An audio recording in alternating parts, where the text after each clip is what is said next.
Jesus Christ and Joan of Arc, where they went for a walk one day in the park. That's the way our story here begins.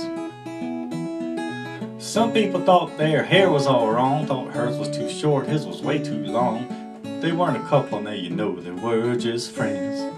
They didn't mind, they didn't care what the people were saying about their hair. Everybody knows that people love to talk.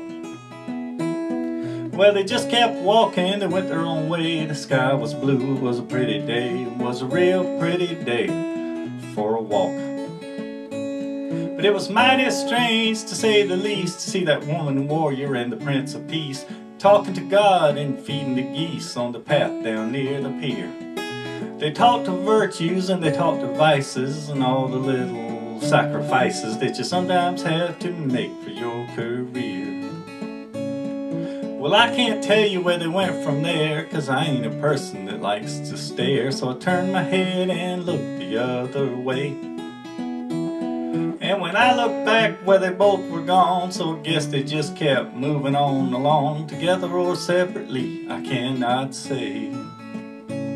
Well, it might have been a vision, it may have been a dream, but the way I remember it, it sure did seem like it really happened, but I can't say for sure.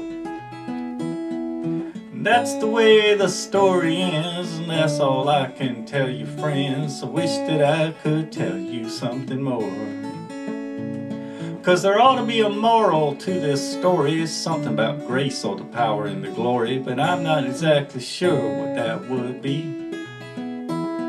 So take from the story what you can. It was a walk in a park for a woman and a man, and to tell you the truth, that's all it was for me.